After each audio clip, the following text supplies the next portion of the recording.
Hello दोस्तों, स्वागत है आपका हमारे YouTube चैनल पर। दीवार चिनाई करने का सही तरीका क्या है, यानी ब्रिक वर्क किस तरीके से किया जाए कि आगे चलकर जो हम ब्रिक वर्क कर रहे हैं हमारे दीवार में किसी तरीके की क्रैक ना आए, और कितने तरीके से ब्रिक वर्क किया जा रहा है ये आपको हम आज की वीडियो में डिटेल से बताएंगे।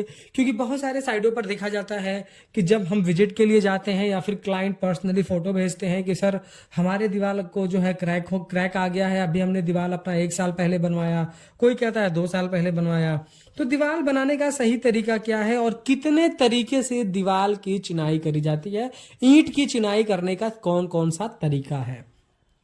तो आज के इस वीडियो में कंप्लीट हम सिर्फ ब्रिक वर्क के बारे में बात करेंगे।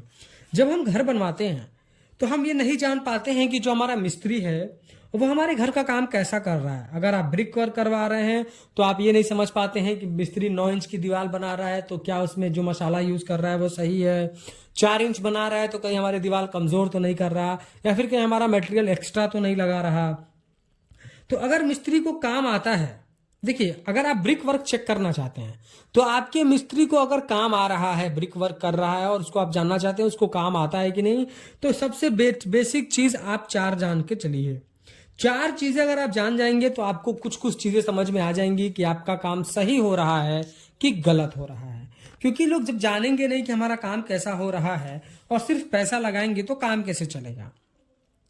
तो सबसे पहले आप ये चेक करिए कि जो मिस्त्री आपका ब्रिक वर्क कर रहा है उसमें वो ज्वाइंट ऑल्टरनेट लेके चल रहा है कि नहीं चल रहा है।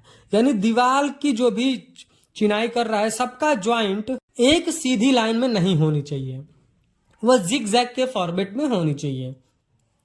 या फिर जो नीचे वाली रद्दे की जुड़ाई हुई है, नीचे वाली लाइन जो जोड़ा गया है उसके ऊपर जो लाइन अब वो नया जोड़ रहा है उसके बीच में वो ज्वाइंट ऑल्टरनेट रख रहा है कि नहीं रख रहा है। क्योंकि ज्वाइंट अगर अल्टरनेट रखेंगे तो आपकी मजबूती बरकरार रहेगी। अगर क्रैक डेवलप होता है तो कुछ हद तक बचाया जा सकता है और इतनी आसानी से दीवार को नहीं ढकेला जा सकता है। लेकिन अगर आप ज्वाइंट सारा एक साइड में रख देंगे, बिल्कुल एक सीध में रख देंगे, तो उस दीवार को आसानी से धक्का मार करके तोड़ा जा सकता है।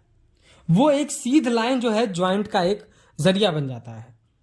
तो पहले क्या चेक करना है आपको कि आपका ज्वाइंट ऑल्टरनेट लेके चल रहा है कि नहीं चल रहा है।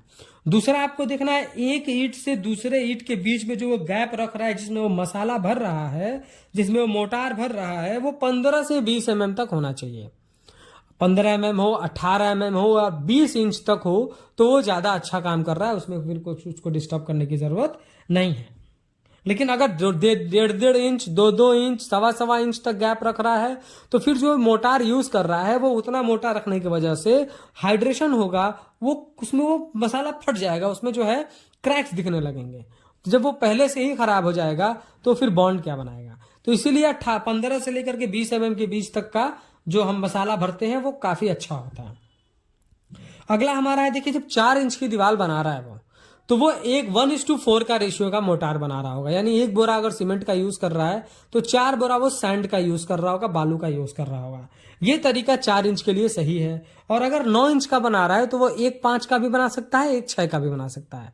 1.5 यानी कि 1 बोरा बैग 5 बोरा सीमेंट, यानी एक और या फिर 1.6 1 बोरा बैग और 1 बोरा जो है सीमेंट और 6 बोरा बालू ये यूज कर सकता है। तो 1.5 1.6 दोनों काम चल जाता है, उसमें बहुत दिक्कत वाली बात नहीं है। देखिए 4 इंच की दीवार कहाँ यूज करते हैं ये भी देख लीजिए। 4 इंच की दीवार आपको कहाँ यूज करना है, पार्टीशन में या फिर अंदर अंदर की दीवारें हैं।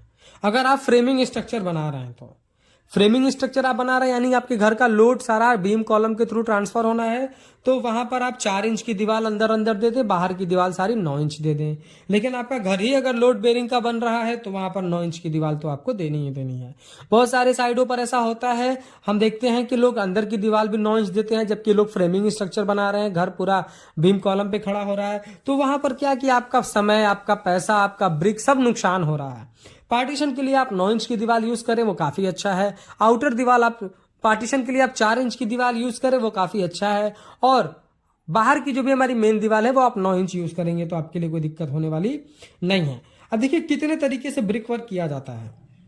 ब्रिक का जो आगे वाला छोटा पार्ट होता है उसको हेडर बोलते हैं और जो लंबा वाला पार्ट होता है उसको स्ट्रक्चर बोलते हैं। अब 3 तरीके की जो है हमारे यहाँ ब्रिक वर्क करी जाती है। इन तीनों में से जो भी ब्रिक वर्क आपके वहां हो रहा है समझ जाइए कि वो अच्छा हो रहा है। पहला होता है हमारा स्ट्रेचर बॉन्ड।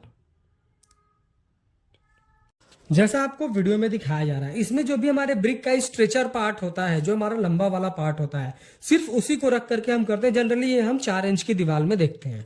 तो एक होता है हमारा स्ट्रेचर बॉन्ड, जो मैंने आपको अभी इमेज के हेल्प से समझाया। इसमें हमारा आगे क्या है कि जो हमारा ब्रिक वर्क है उसका जो लंबा वाला पार्ट होता है, जो उसकी लेंथ होती है, वो हमारा दिखता है वो 4 इंच की दीवार में ज्यादातर हम इसको यूज करते हैं।